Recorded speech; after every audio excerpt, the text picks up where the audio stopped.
Hi, my name is Dinucci, and I've been diving for abalone for approximately 40 years.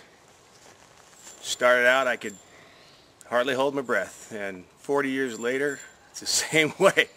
So for those mortals out there like myself who can't hit 40 feet of water, try diving shallow. I've found many big abalone, several 11s.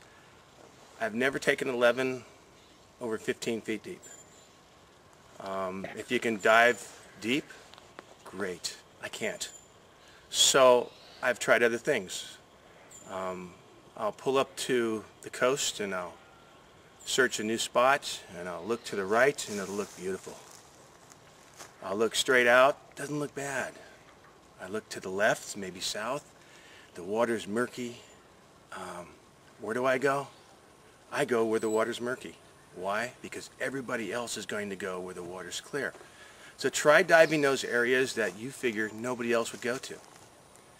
Also, good areas to dive.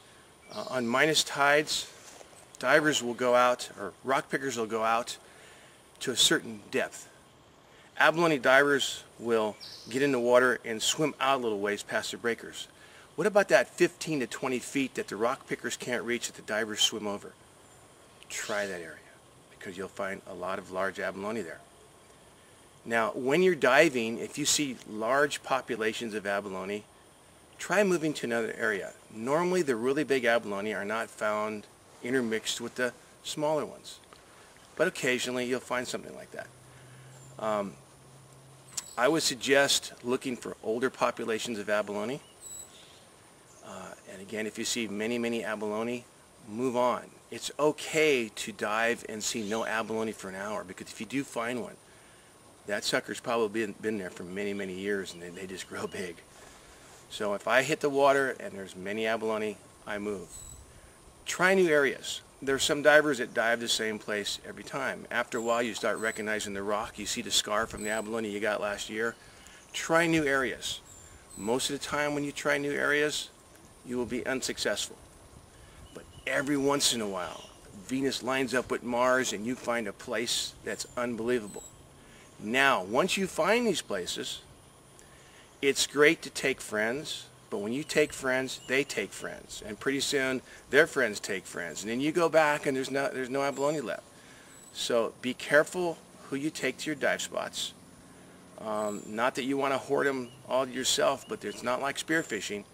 Abalone, big abalone, they don't move very far, so be careful. Also, a little tip when you're talking about dive places, give them your own names, so that when you're diving and you're talking to other fellows, you can talk about specific areas with people you dive with and nobody else knows what you're talking about. So every time I find a place that has big abalone, I give it my own personal name. And some people might think, well, that's funny. Well, I've been diving for 40 years, and some places it's taken me that long to find. And if a whole bunch of divers dive there, then those places are gone. Now, I use a float line, which is a wonderful tool to use off your ab bar. I found that by using a float line, that one, it gives you time to go down and measure the abalone when possible. Because in the old days when I didn't use a float line, how many abalone did I actually kill by diving down and dirty water, and I knew I had one shot at it because the water, the visibility was horrible, and you'd go down and possibly stick the abalone, you couldn't take them off. Now, with a float line, you can go back, you can find them in dirty water, you can take another breath or two to go down and get the abalone. So I would recommend a float line.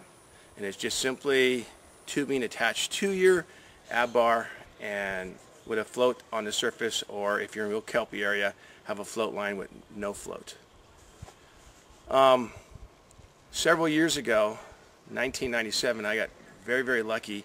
I was diving in an area for hours and I didn't see any abalone. And then finally, I looked into a hole and I found a dead shell. And I immediately got excited. I could not reach this dead shell, so I went back to my boat, and I've got what I call my long bar. I have a 36-inch long abalone bar.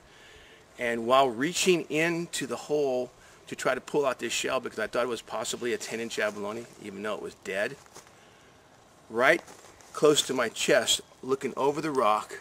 I looked down, and lo and behold, I saw this abalone right here. This abalone is the largest abalone that I've ever found. Currently, it's number 2 as far as records. It's at 11 and 29/30 seconds. That's a little bit over 11 and 7/8. John Pepper has the world record at 12 and 5/16. And you know, I worked hard to find this abalone. I was very lucky, but it only takes one time. So, for those of you who are abalone divers like myself, who can't dive deep, who are normal mortal like me, dive shallow. And good luck to you, and dive safe.